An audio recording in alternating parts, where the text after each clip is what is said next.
আল্লাহ রাব্বুল আলামিন বলেন, ওয়াতুলু আলাইহিম নাবা আবনাই আদম বিল হাক্কি ইয ক্বাররাবা কুরবানান فتقبل من أحدهما ولم يتقبل من الآخر قال لأقتلنك قال إنما يتقبل الله من المتقين কুরবানির শিক্ষা হলো এই সূরাতুল মাইদার ২৭ নম্বর আয়াতে কারিমায় রব্বুল আলামিন জানিয়েছেন, ওয়াতলু আলাইহিম নাবা আবনাই আদম বিল হক।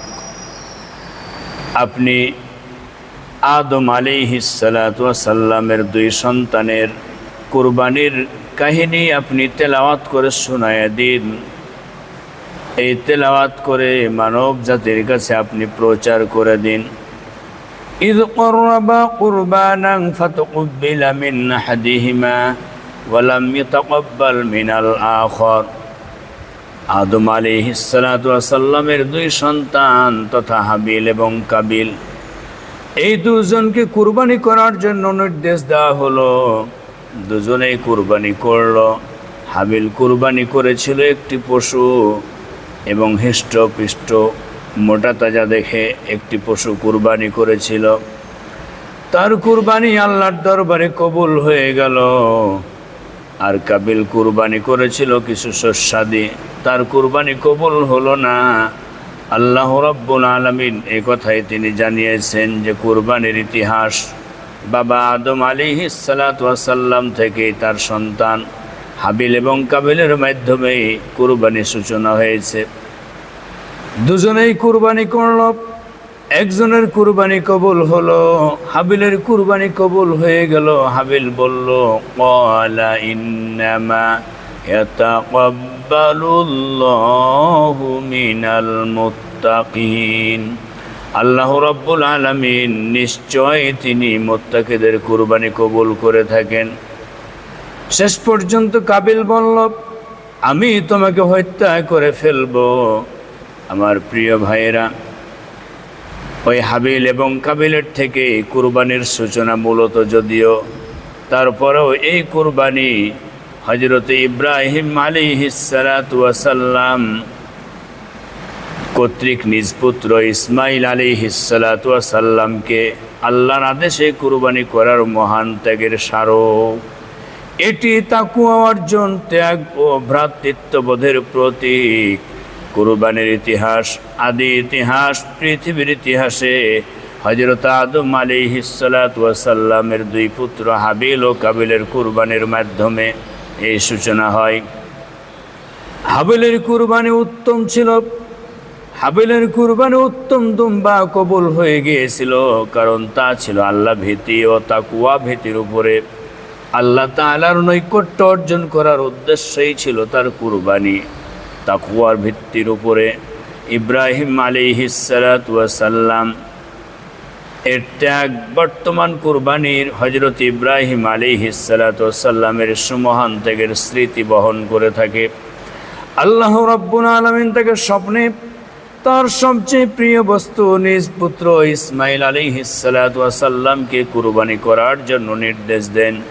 ইব্রাহিম আলাইহিস সালাতু ওয়াস সালাম মহান আল্লাহ রাব্বুল আলামিনের আদেশে পুত্র সন্তান ইসমাইল আলাইহিস সালাতু ওয়াস সালামকে কুরবানি করার জন্য তা কবুল করলেন। হযরত ইসমাইল আলাইহিস সালাতু ওয়াস সালামকে কুরবানি করার পরিবর্তে একটি দুম্বা কুরবানি হিসেবে কবুল করলেন। কুরবানির তাৎপর্য আল্লাহ তাআলার নৈকট্য লাভ। কুরবানির মূল উদ্দেশ্য হলো পশুর রক্ত প্রবাহের মাধ্যমে আল্লাহ রাব্বুল আলামিনের সন্তুষ্টি ও নৈকট্য অর্জন করা, তাকওয়া অর্জন করা, আল্লাহ ভীতি অর্জন করা। কুরবানির গোশত বা রক্ত আল্লাহ তাআলার কাছে পৌঁছায় না, বরং পৌঁছায় বান্দার আন্তরিকতা ও তাকওয়া, আল্লাহ ভীতি ত্যাগের শিক্ষা। আল্লাহ রাব্বুল আলামিন জানিয়েছেন, lan yanalallaha luhumuha wala dima'uha walakin yanaluhu التقوى منكم। আল্লাহ রাব্বুল আলামিন জানিয়েছেন, বান্দারে কুরবানির পশুর গোশত এবং রক্ত আমার কাছে পৌঁছায় না, আমি শুধু তোমাদের থেকে দেখতে চাই ওয়ালাকিন ইয়ানালুহুত তাকওয়া মিনকুম, তোমাদের মধ্যে কে কতটুকু আল্লাহ ভীতি অর্জন করতে পেরেছ, কে কতটুকু তাকওয়া নীতি অবলম্বন করতে পেরেছ, এটি মূলত আমি আল্লাহ রাব্বুল আলামিন দেখতে চাই। আল্লাহ রাব্বুল আলামিন তিনি আমাদের তাকওয়াটাতে দেখবেন। মানুষের ভেতরের অহংকার, পশুবৃত্তি ও প্রিয় বস্তু ত্যাগের মানসিকতা তৈরি করে সামাজিক সম্প্রীতি, কুরবানির মাংস আত্মীয় স্বজন, প্রতিবেশী ও দরিদ্রদের মাঝে বন্টন করার মাধ্যমে সমাজে ভ্রাতৃত্ববোধ সৃষ্টি হয়, সমতা সৃষ্টি হয়, সৌন্দর্য বৃদ্ধি পায়। কুরবানির বিধান ইসলামী শরীয়ত অনুযায়ী 10, 11 এবং 12 জিলহজ এই 3 দিন মূলত কুরবানির আনুষ্ঠানিকতা থাকে। এই 3 দিনের মধ্যেই কুরবানি করা যায়। এটি সামর্থ্যবান মুসলমানদের জন্য একটি বিশেষ ইবাদত হিসাবে আল্লাহর দরবারে গৃহীত হয়।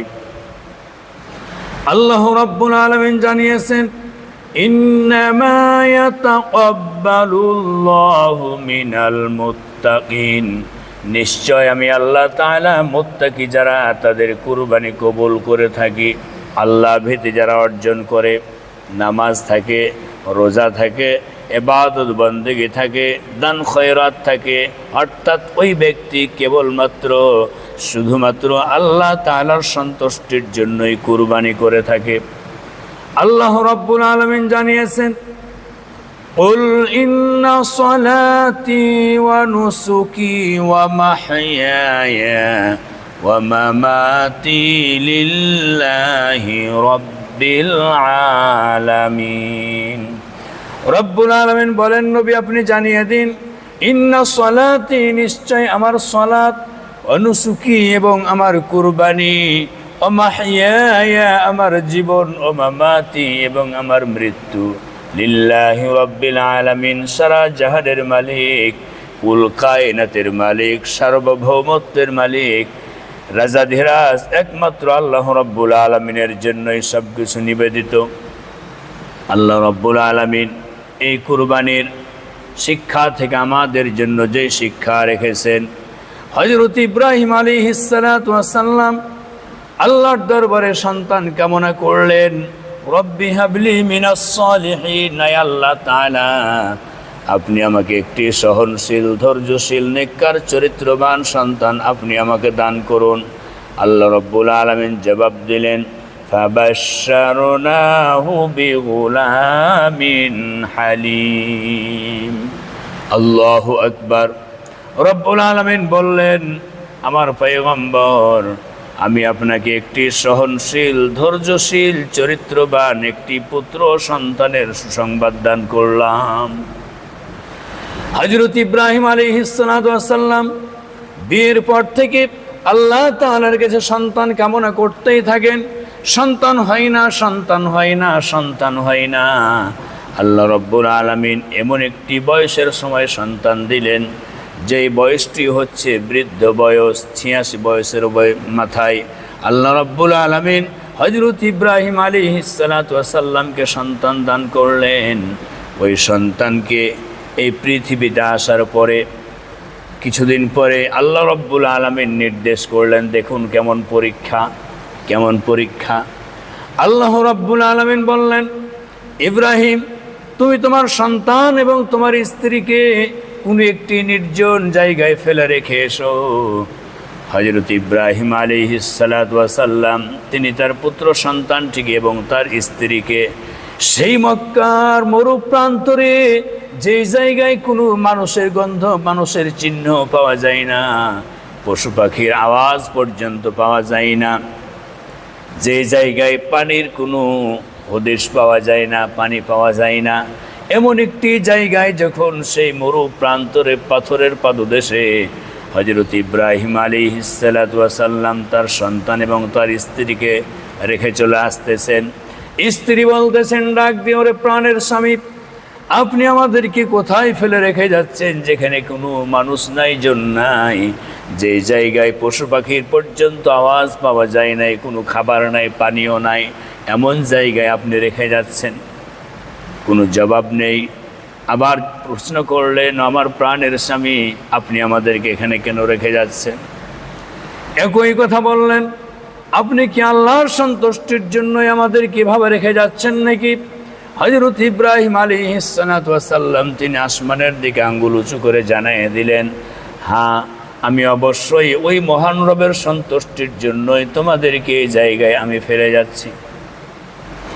হযরত হাজরা তিনি বললেন, আমার প্রাণের স্বামী, আপনি যান, যেই মহান রবের সন্তুষ্টির জন্যই আপনি আমাদেরকে এই জায়গায় রেখে যাচ্ছেন, ওই মহান আল্লাহ রব্বুল আলামিন তিনি অবশ্যই আমাদেরকে হেফাজত করবেন এবং তিনি আমাদের কেবলমাত্র সাহায্যকারী হয়ে যাবেন।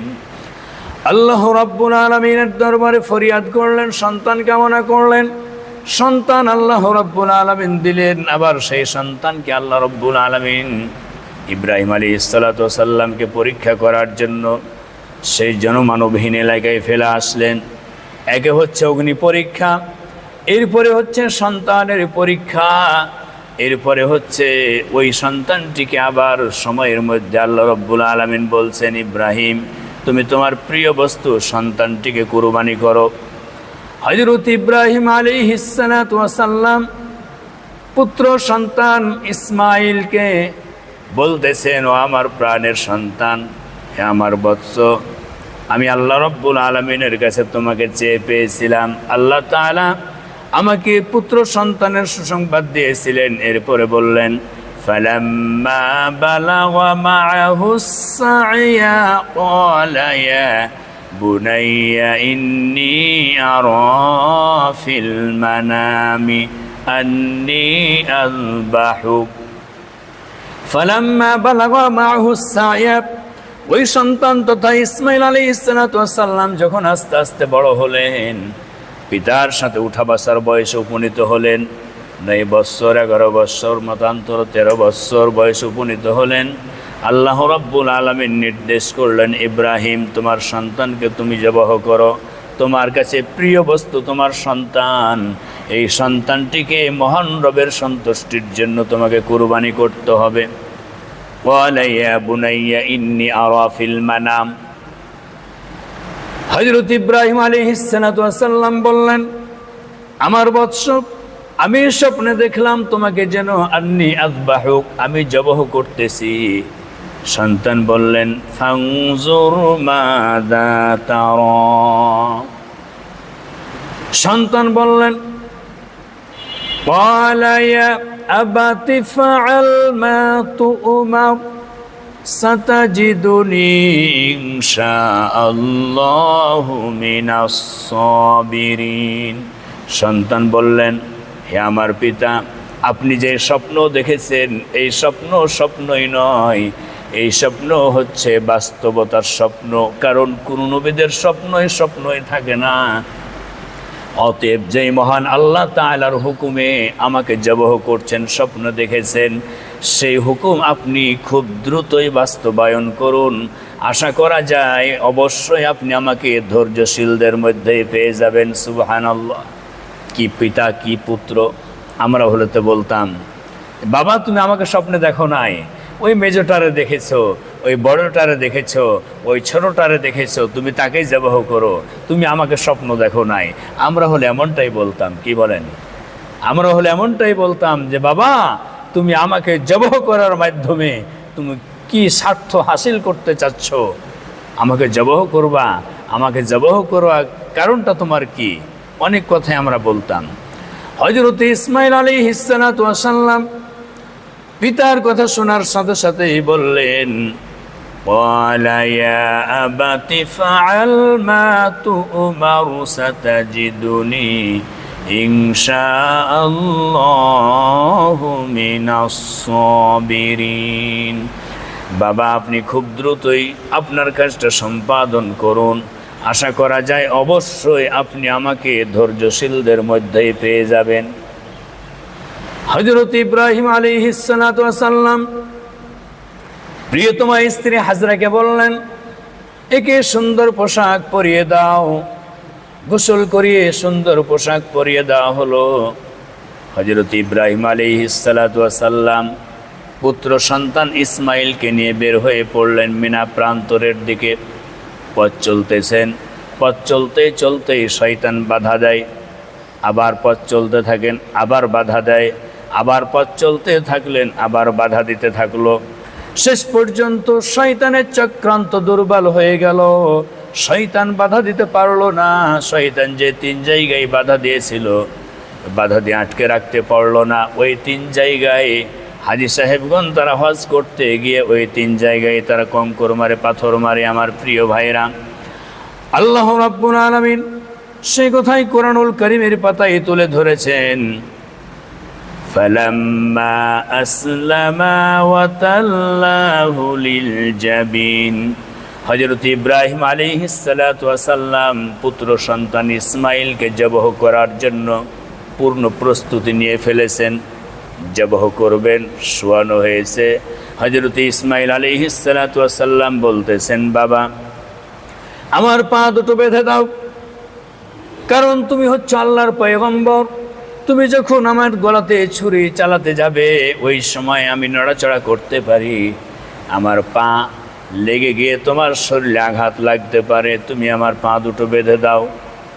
হযরত ইব্রাহিম আলাইহিস সালাতু ওয়াস সালামকে তিনি বললেন, বাবা তুমি তোমার চোখের উপরে, তুমি আমার চোখের উপরে একটি কাপড় দিয়ে দাও, কারণ যেই সময় তুমি ছুরি চালাতে যাবে, ওই সময় তোমার দৃষ্টি আমার দৃষ্টির উপরে পড়বে, শয়তান বাধা দিতে পারে। তুমি বাবা হয়ে কেমন করে সন্তানকে জবহ করবা? শয়তান বাধা দিতে পারে, তোমার পরীক্ষায় তুমি ফেল মারতে পারো। অতএব তুমি আমার চোখের উপরে একটি কাপড় দিয়ে দাও, যাতে করে তোমার দৃষ্টির প্রতি আমার দৃষ্টি না পড়ে যায়, তোমার দৃষ্টি আমার দৃষ্টির উপরে না এসে যায়। বাবা কাপড় দিয়ে দাও। কাপড় দিয়ে দেওয়া হলো। হযরত ইব্রাহিম আলাইহিস সালাতু ওয়াস সালাম পুত্র সন্তানের গলায় ছুরি চালানোর জন্য পূর্ণ প্রস্তুতি নিয়ে ফেললেন। গলাতে ছুরি বসিয়ে দিয়েছেন। বিসমিল্লাহ আল্লাহু আকবার বলে ছুরি চালাতে থাকলেন। ঠিক সেই মুহূর্তেই আল্লাহ রাব্বুল আলামিন সেই ছুরিতে ধার নেই এমন একটি পরিস্থিতি সৃষ্টি হলো। মনে হচ্ছে ধার নেই, কিন্তু না, আসলে আল্লাহ রাব্বুল আলামিনের উদ্দেশ্য এটা নয় যে ইব্রাহিম তুমি বৃদ্ধ বয়সে আমার কাছে সন্তান চেয়ে পেয়েছো, আর ওই সন্তানটিকে আমি তোমার কাছ থেকে কেড়ে দিব, তোমাকে সন্তান হারা করব, এমনটি উদ্দেশ্য আমার নয়। হযরত ইব্রাহিম আলাইহিস সালাতু ওয়াস সালাম যখন সেই সন্তানের গলায় ছুরি ধরে নিয়েছেন, আল্লাহ রাব্বুল আলামিন ডাক দিয়ে বলছেন, ওয়ানাদাইনাহু আইয়া ইব্রাহিম। ইব্রাহিম দাঁড়াও, তুমি যা স্বপ্নে দেখেছো, আমি যা তোমাকে নির্দেশ করেছিলাম, ঠিকভাবে তুমি এ পর্যন্ত সব কিছুই করে ফেলেছো। ওয়ানাদাইনাহু আইয়া ইব্রাহিম قد صدقت الرؤيا إنا كذلك نجزي المحسنين। ইব্রাহিম দাও, আমি তোমাকে যেইভাবে নির্ধারিত করে দিয়েছিলাম, যেইভাবে তোমাকে আমি স্বপ্নে দেখাইছিলাম, তুমি তোমার পুত্র সন্তানকে এই পর্যন্ত সেইভাবে কাজ করেছো। আমার উদ্দেশ্য এই নয় তুমি তোমার সন্তানকে জবহ করে দিবে, তোমার কাছ থেকে আমি সন্তান কেড়ে নিব। ওয়ানাদাইনাহু আইয়া ইব্রাহিম কদ সাদ্দাকতার রুইয়া। অবশ্যই তুমি তোমার স্বপ্নকে বাস্তবায়ন করেছো। ইন্নাকা যালিকা নাজজিল মুহসিনিন। আর অবশ্যই নিশ্চয় আমি আল্লাহ তাআলা মুহসিনিনদেরকে এভাবেই পুরস্কৃত করে থাকি। হযরত ইব্রাহিম আলাইহিস সালাতু ওয়াস সালাম তার কাছে আল্লাহ রাব্বুল আলামিন জান্নাত থেকে একটি দুম্বা পাঠিয়ে দিলেন। সেই দুম্বা কুরবানি করলেন আল্লাহর নামে, কুরবানি হয়ে গেল। আমার প্রিয় ভাইরা, হযরত ইব্রাহিম আলাইহিস সালাতু ওয়াস সালাম আল্লাহর কাছে দোয়া করেছিলেন, সন্তান কামনা করেছিলেন। ربنا هب لنا من أزواجنا وذرياتنا قرة أعين واجعلنا للمتقين إماما। আমাদেরকেও দোয়া করতে হবে এমনভাবে স্বামী স্ত্রীর মিলন হবে, আল্লাহর দরবারে সন্তান কামনা করতে হবে। তারা উভয়ে আল্লাহর দরবারে সন্তান কামনা করেছিলেন। আয় আল্লাহ তাআলা, আপনি আমাদেরকে এমন সন্তান দান করুন যেই সন্তান হবে চক্ষুদয় শীতলকারী, অন্তর ঠান্ডাকারী, এমন সন্তান আপনি আমাদেরকে দান করুন। ওয়াজআলনা লিল মুত্তাকিনা ইমামা, এমন সন্তান দান করুন যেই সন্তানগুলি হবে মুত্তাকিদের ইমাম।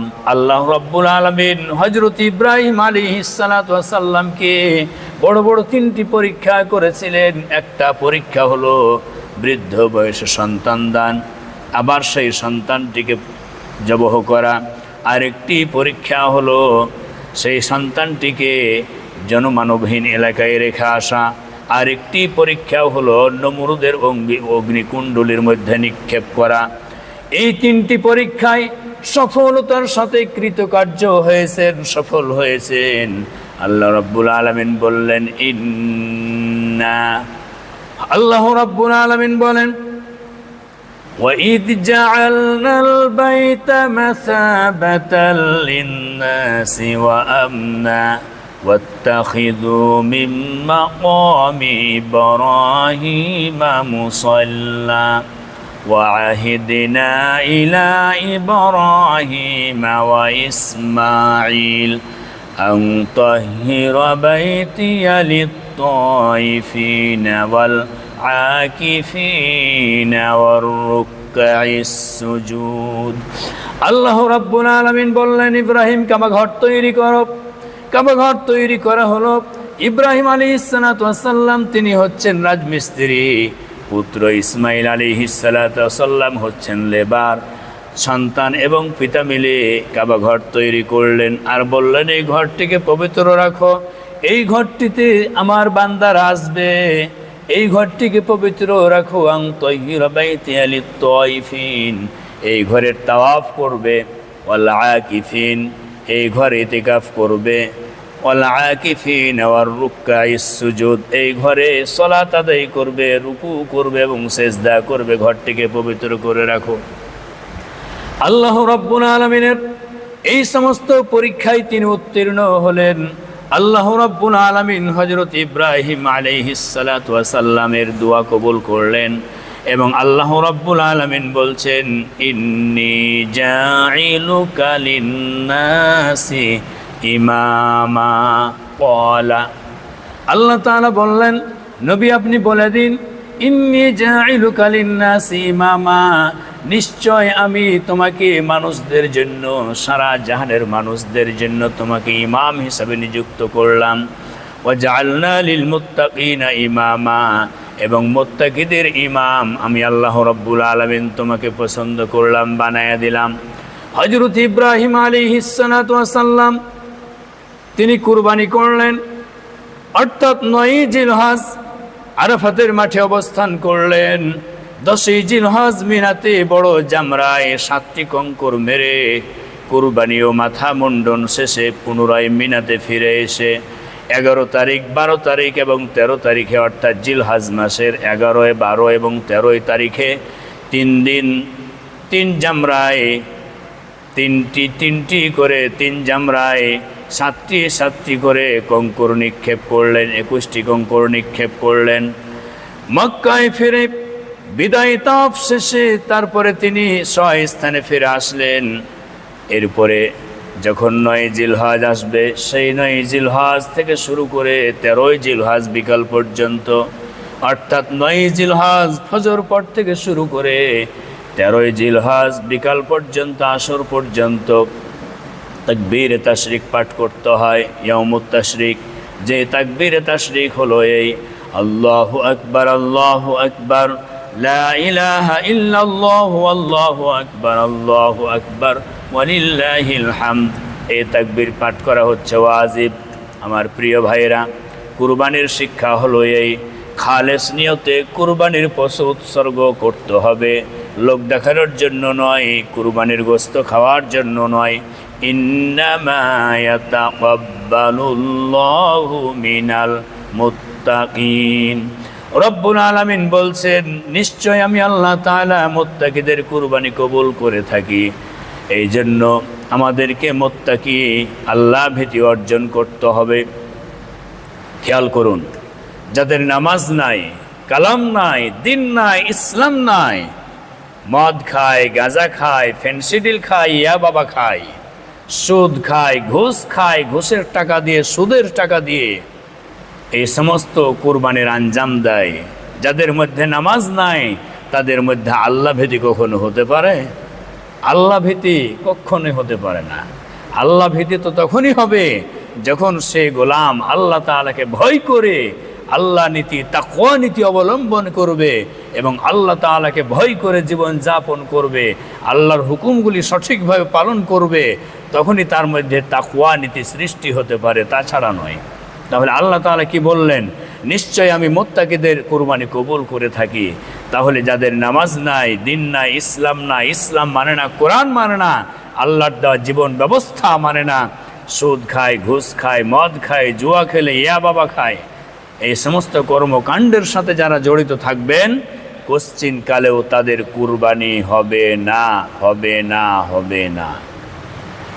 কারণ হলো এই, আল্লাহ রাব্বুল আলামিন তিনি আরো বলছেন, লা ইয়ানালাল্লাহু লুহুমুহা ওয়ালা দিমাউহা, কুরবানির পশুর গোশত এবং রক্ত আমার দরবারে পৌঁছায় না, ওয়ালাকিন ইয়ানালুহু তাকওয়া মিনকুম, অবশ্যই আমি আল্লাহ তাআলা দেখে নিতে চাই তোমাদের মধ্যে কারা তাকওয়া অবলম্বন করেছে।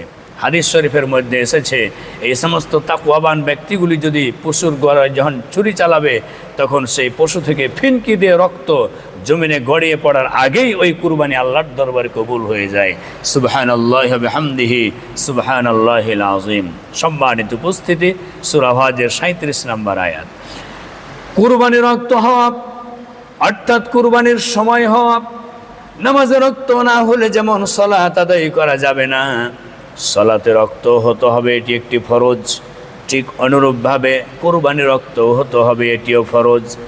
ক্বালা জুনদুব বিন সুফিয়ান আনিল বাজালি ইয়াওমান নাহার সুম্মা খাতাবা সুম্মা যাহাবা, রাওয়াহুল বুখারীর বর্ণনা 985 নম্বর হাদিস। আল্লাহর রাসূল সাল্লাল্লাহু আলাইহি সাল্লাম বলেছেন যে কুরবানির দিন কুরবানি করবে, সুম্মা খাতাবা খুতবা শুনবে, সুম্মা যাহাবা সুম্মা যাবাহা, অতঃপর তারপরে কুরবানি করবে। অর্থাৎ কুরবানির দিন সালাত আদায় করবে, কুরবানির দিন ঈদুল আজহার সালাত আদায় করবে। সালাত আদায় করার পরে সেই ইমাম সাহেব খুতবা দিবেন, ওই খুতবা শুনবে। কিন্তু আমরা সময় ব্যতিক্রম দেখতে পাই, কুরবানির দিন যদিও হয়তো নামাজ আদায় করেছে, ঈদুল আজহার সালাত আদায় করেছে, ইমাম সাহেব খুতবা দেওয়ার আগেই মানুষ ঈদগাহ থেকে বেরিয়ে চলে যায়, ধড়ফড়ি লেগে যায়, কুরবানির পশু যত দ্রুত জবাহ করার জন্য তারা পেরেশান হয়ে যায়। আবার কত রয়েছে তারা কুরবানির তথা ঈদুল আজহার সালাত আদায় করে নাই। এরকম মানুষও রয়েছে।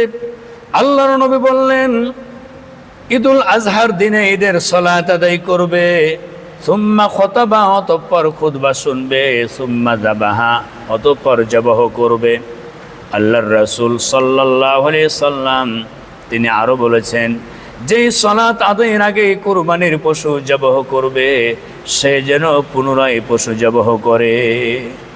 বুখারীর বর্ণনা, যে সালাত আদায় করার আগেই যদি কেউ কুরবানির পশু জবাহ করে, তাহলে সেটি কুরবানি হবে না, তাকে আবার পুনরায় কুরবানির পশু জবাহ করতে হবে। এই কুরবানির গোশত বন্টন নীতি আমাদের সমাজে যেটি আছে, এই কুরবানির গোশত বন্টন নীতি সম্পর্কে আমাদেরকে অবশ্যই একটু খেয়াল করতে হবে। যে কুরবানির পশুটা আমরা জবাহ করলাম, সেই কুরবানির গোশত নিজের জন্য, অভাবগ্রস্ত মানুষের জন্য এবং আত্মীয় স্বজনদের জন্য আমরা এভাবে করে ভাগ করে থাকি। আল্লাহ রাব্বুল আলামিন বলেন, ফাকুলু মিনহা ওয়া আত'ইমুল বাঈসাল ফাকির। সূরাতুল হজ 28 নম্বর আয়াত। আল্লাহ তাআলা বলছেন তোমরা খাও এবং তাদেরকে খেতে দাও, নিজের জন্য সেই খাবার খাবো আমরা, অভাবগ্রস্ত মানুষ যারা তাদের জন্য আমরা একটি অংশ রেখে দেব, এরপরে আত্মীয় স্বজন যারা রয়েছে তাদের জন্য আমরা একটি অংশ রেখে দেব। একাই সবগুলো ভক্ষণ না করি, কারণ ঈদের আনন্দ সবার সাথে ভাগাভাগি করে নিতে হবে। এরপরে কুরবানির গোশত সংরক্ষণ করা। এই কুরবানির গোশত সংরক্ষণ করার জন্য আমরা পূর্ব প্রস্তুতি গ্রহণ করি। রাসূল করিম সাল্লাল্লাহু আলাইহি সাল্লাম বলেছেন, কুরবানির গোশত তোমরা খাও, আহার করাও এবং সংরক্ষণ করো। বুখারীর বর্ণনা 5569 নম্বর হাদিস। এই জন্য কুরবানির গোশত অন্য কাউকে দেওয়া যাবে না। অন্য কাউকে বলতে আপনি এমনি সাধারণভাবে দিবেন, এই বাড়ি ওই বাড়িতে দিবেন, আত্মীয় স্বজনকে দেবেন, কিন্তু যেই ব্যক্তিদের দ্বারা কুরবানির পশু প্রস্তুত করা হলো, জবহ করা থেকে শুরু করে নিয়ে প্রস্তুত করা হলো গোশত পর্যন্ত, এই সমস্ত গোশতগুলো কুরবানির পশু তৈরির কাজে যারা ছিল তাদেরকে গোশত দেওয়া যাবে না, তাদেরকে পারিশ্রমিক দিতে হবে। বুখারীর বর্ণনা 1716 নম্বর হাদিস। অতএব বিষয়গুলি আমাদেরকে মনে রাখতে হবে, আমাদেরকে পালন করতে হবে। আমি যেই কথা বলছিলাম, হযরত ইব্রাহিম আলাইহিস সালাতু ওয়াস সালাম তিনি ছিলেন আল্লাহর পয়গম্বর, আল্লাহর খলিল। আল্লাহর দেওয়া প্রত্যেকটি পরীক্ষায় তিনি কৃতকার্য হয়েছেন, সফলতা অর্জন করেছেন। হযরত ইব্রাহিম আলাইহিস সালামের মর্যাদা অনেকগুলি বিষয় রয়েছে, সংক্ষিপ্তভাবে দু একটি মর্যাদার কথা আপনাদের সামনে তুলে ধরি। আল্লাহ রাব্বুল আলামিন বলছেন, ইন্নাহু মিন ইবাদিনাল মুমিনিন। আমার ইব্রাহিম ছিলেন নিঃসন্দেহে একজন প্রকৃত মুমিন। সূরা সফফাত 111 নম্বর আয়াত। ওয়া ইন্না লূতাল লামিনাল মুরসালিন। এবং লূত আলাইহিস সালাতু ওয়াস সালাম ছিলেন আল্লাহর একজন পয়গম্বর। ওয়াযকুর ফিল কিতাবি ইব্রাহিম ইন্নাহু কানা সিদ্দীকান নাবিয়্যা। সূরা মারইয়াম 41 নম্বর আয়াত। আল্লাহ তাআলা বলছেন, স্মরণ করো সেই সময়ের কথা যে সময় কিতাবের মধ্যে লিপিবদ্ধ করে রেখেছি। ইব্রাহিম ছিল নিঃসন্দেহে একজন সত্যনিষ্ঠ আমার পয়গম্বর। শাকিরাল লিআনউমিহি ইজতাবাহু ওয়া হাদাহু ইলা সিরাতিম মুস্তাকিম। ইব্রাহিম ছিল কেবলমাত্র আমার কৃতজ্ঞ বান্দা, সদা সর্বদা সে আমার কৃতজ্ঞতা প্রকাশ করত। আত্তাখাযাল্লাহু ইব্রাহিমা খলিলা। আল্লাহ তাআলা বলছেন, ইব্রাহিম ছিল আমার খলিল। ইব্রাহিম আলাইহিস সালাতু ওয়াস সালাম আল্লাহর খলিল। খলিল অর্থ হচ্ছে বন্ধু। হযরত ইব্রাহিম আলাইহিস সালাতু ওয়াস সালাম তার গোটা জীবনেতে যা কিছু করেছেন মহান আল্লাহ রাব্বুল আলামিনকে খুশি করার জন্য কাজ করেছেন। আর আমাদের নবী বিশ্বনবী মুহাম্মদুর রাসূলুল্লাহ সাল্লাল্লাহু আলাইহি সাল্লাম ছিলেন হাবিবুল্লাহ। অর্থাৎ হাবিবুল্লাহ মানে হচ্ছে আল্লাহর বন্ধু। তবে হাবিবুল্লাহ আল্লাহর এমন বন্ধু, যেই বন্ধুকে খুশি করার জন্য মহান রব্বুল আলামিন তিনি কাজ করেছেন। বন্ধুকে খুশি করার জন্য হাউজে কাউসার দিয়েছেন। বন্ধুকে খুশি করার জন্য সেই 7 আসমান ভেদ করে আর সাজিম পর্যন্ত নিয়েছেন। বন্ধুকে খুশি করার জন্য জান্নাত দেখাইছেন, জাহান্নাম দেখাইছেন। বন্ধুকে খুশি করার জন্য অনেক কাজ করেছেন। বন্ধুকে খুশি করার জন্য সমস্ত নবী রাসূলদের ইমাম বানিয়ে দিয়েছেন। বন্ধুকে খুশি করার জন্য মসজিদুল আকসা হিজরতে যাওয়ার সময়, সেই মেরাজে যাওয়ার সময় মসজিদুল আকসায় সমস্ত নবী রাসূলদের ইমাম হিসাবে তিনি দুই রাকাত সালাত আদায় করেছেন। সুবহানাল্লাহি ওয়া বিহামদিহি সুবহানাল্লাহিল আযীম। তাহলে বিশ্বনবী মুহাম্মদুর রাসূলুল্লাহ সাল্লাল্লাহু আলাইহি সাল্লাম হচ্ছেন হাবিবুল্লাহ, আর ইব্রাহিম আলাইহিস সালাতু ওয়াস সালাম হচ্ছেন খলিলুল্লাহ। সম্মানিত উপস্থিতি, আমার প্রিয় ভাইরা, হযরত ইব্রাহিম আলাইহিস সালাতু ওয়াস সালামকে যখন যেই নির্দেশ দেওয়া হয়েছিল তখন তিনি সেই নির্দেশ অক্ষরে অক্ষরে পালন করেছিলেন। আল্লাহ রাব্বুল আলামিন বললেন, ইদ ক্বালা লাহু রাব্বুহু আসলিম ক্বালা আসলামতু লিরাব্বিল আলামিন। বললেন, ইব্রাহিম তুমি আত্মসমর্পণ করো। সাথে সাথেই তিনি আত্মসমর্পণ করলেন, সারেন্ডার হয়ে গেলেন, আর বললেন, ক্বালা আসলামতু লিরাব্বিল আলামিন, আমি ওই মহান আল্লাহ রব্বুল আলামিনের কাছে নিজেকে সঁপে দিলাম, যিনি আসমানের মালিক, জমিনের মালিক, সকল কিছুর মালিক। আমার প্রিয় ভাইয়েরা, আত্মসমর্পণ কেমন করে করতে হয়? আমাদেরকে আত্মসমর্পণ করার জন্য বলা হয়েছে। আল্লাহ রব্বুল আলামিনের কাছে আমাদেরকে আত্মসমর্পণ করতে হবে। অর্থাৎ আমার মস্তিষ্ক, আমার চোখ, আমার হাত, আমার কান, আমার এই ইন্দ্রিয়গুলি কোনো কিছু